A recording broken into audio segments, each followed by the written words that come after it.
प्रणाम साथियों, राधे राधे, जय श्री कृष्ण, जय श्री राम। कैसे हैं आप सब? आशा करता हूँ पूर्णतः स्वस्थ और प्रसन्न हैं, आनंदित हैं। त्योहार का आनंद आपने खूब लिया। इसी के लिए किशोरी जी के चरणों में मेरी प्रार्थना रहती है। आप लोगों को बहुत बहुत शुभकामनाएं। जीवन भर स्वस्थ रहें, प्रसन्न रहें, आनंदित रहें, आपके घर में खुशियों की बौछार हो और ये आपकी मुस्कान सदैव आपके चेहरे पे बनी रहे, ऐसी मेरी किशोरी जी से प्रार्थना है। तो दोस्तों, आज हम बात करते हैं। देखिए, मेरा स्वभाव आप सब लोग जानते ही हैं, काफी समय से यूट्यूब पे हूं।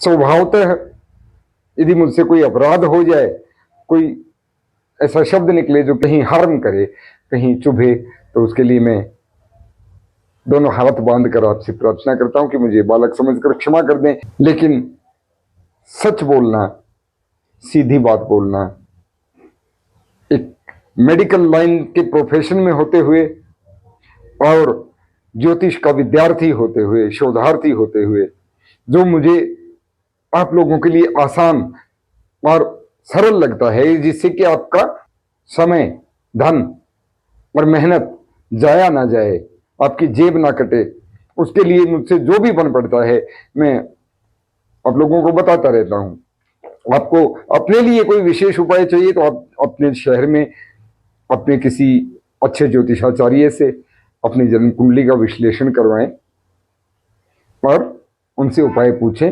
वो टेलर मेड उपाय किसी पर्टिकुलर आदमी के लिए अलग हो सकता है, लेकिन यहां चैनल पे तो हम यही बात कर सकते हैं जो सबके लिए हो। तो यदि आपको मुझसे, बहुत लोग प्रश्न करते हैं, मुझसे करवाना है, तो मैंने ईमेल आईडी दिया हुआ है। ईमेल आईडी से आप संपर्क कर सकते हैं और आपको आपकी कुंडली विश्लेषण सहित आपके टेलर मेड उपाय भी बताए जाएंगे। तो दोस्तों, आज हम बात करते हैं कि 9 ग्रह शांत करने के लिए, ग्रहों को एक सही मार्ग पे रखने के लिए, ग्रह हमारा कोई हानि ना करें। बेचारे बहुत दूर बैठे हैं, कोई हानि वैसे भी नहीं करते। प्रभाव, ज्योतिषीय प्रभाव, उस खगोलीय परिस्थिति का जो जब आप पैदा हुए तब थी, और उसके अनुसार आज नक्षत्र कहाँ हैं, क्या कर रहे हैं, उसके विश्लेषण को जन्म कुंडली विश्लेषण कहा गया है।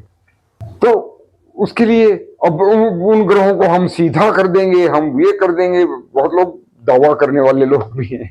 मैं कहता हूं, भैया कौन किसे सीधा कर पाया है? स्वयं को सीधा कर लीजिए, दुनिया सीधी हो जाएगी, तुम्हारा मार्ग सीधा हो जाएगा।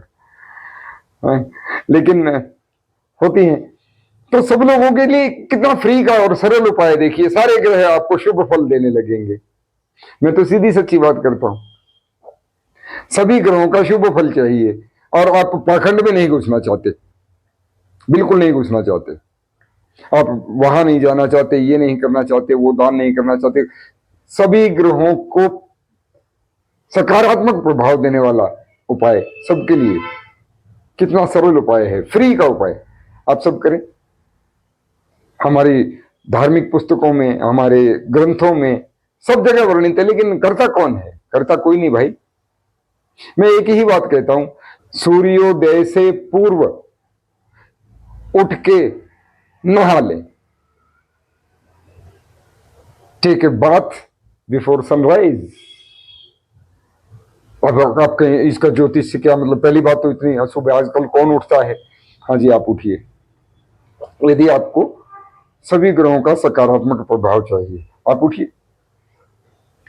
4 बजे उठ जाइए, 5 बजे उठ जाइए, उठिए, फ्रेश होके अपना स्नान कर लीजिए। स्नान करने से आपके सारे ग्रह ठीक हो जाएंगे। कैसे? स्नान आपने किया, सूर्योदय से पूर्व किया, चंद्रमा का पहरा है, ब्रह्म मुहूर्त है, परमात्मा का आशीर्वाद तो आपको मिल ही रहा है, भर भर के मिल रहा है उस समय, जिसे ब्रह्म मुहूर्त कहा गया है। चंद्रमा का उस समय पहरा है। अकेला चंद्र सभी ग्रहों को शांत करने की क्षमता रखता है। चंद्रमा शीतल ग्रह है। आपने स्नान कर लिया, आपका चंद्र प्रसन्न हो गया। सूर्योदय से पहले कर दिया, क्योंकि सूर्य की रोशनी, सूर्य का प्रकाश, सूर्य की धूप आप पे स्नान के बाद पड़ेगी। आप सूर्य देव को प्रणाम करेंगे, सूर्य आपका ठीक हो गया। आप नहा ही लेंगे सूर्योदय से पहले तो भगवान को प्रणाम तो करेंगे यदि आप आस्तिक हैं, अथवा आपके मन में उत्तम विचार तो आएंगे, आपका मंगल बढ़िया हो गया। बुद्धि अच्छा काम करती है उस समय, कहते हैं सोचने की क्षमता सबसे अच्छी होती है। विद्यार्थियों को उस समय उठकर पढ़ना चाहिए, ब्रह्म मुहूर्त में। उस समय पढ़ा हुआ सदैव याद रहता है, भूलता नहीं है। यानी आपका बुद्ध अर्थात बुद्धि ठीक हो गई। आपने अपने गुरुजनों को, अपने प्रभु को याद किया, उत्तम विचार आपके दिमाग में आए, कुछ अच्छा करने का विचार दिमाग में आया। बृहस्पति गुरु गुरु प्रसन्न हो गए। नहाएंगे, स्नान करेंगे, नहाने के बाद कपड़े तो धुले हुए पहनेंगे ना, धुले हुए वस्त्र, साफ सुथरे स्वच्छ कपड़े आप पहनेंगे। शुक्र ठीक हो गए। और भैया जो छाया ग्रह हैं, जो पाप ग्रह जिनको कहते हैं, जब सारे ग्रह पॉजिटिव जा रहे हैं तो वो नेगेटिव क्यों जाएंगे? मेहनत करने का फल देने के लिए शनि प्रसन्न, कि आपने मेहनत किया है, आप उठे ब्रह्म मुहूर्त में, आपने स्नान किया, आपने गुरुजनों को, अपने भगवान को, अपने प्रभु को याद किया, शनिदेव प्रसन्न। शनिदेव प्रसन्न तो राहु केतु कहां भागेंगे बताइए मुझे। 9 के 9 ग्रह ठीक। और नहाने से तो वैसे भी कहते हैं ना, 9 ग्रह शांत हो जाते हैं एक अकेले चंद्रमा से। आप सुबह उठते हैं, चलिए नहाते नहीं, मुंह धोते हैं, रोज आप 9 बजे ही उठते हैं, 10 बजे उठने की आदत है, आप उठते हैं, उठ के मुंह धोते हैं, उसके बाद ही थोड़ी तंद्रा भागती है ना, कुछ ताजगी सी महसूस करते हैं, सोचने समझने की क्षमता जागृत होती है। कारण क्या है? आपके प्रभा पे, प्रभा मंडल पे नींद और तंद्रा, राहु केतु का जो साया था वो अपने चंद्रमा से धो दिया। अर्थ वही है, कोई भी शुभ काम करने से पहले गंगा जल के या किसी पवित्र जल से छींटा दिया जाता है।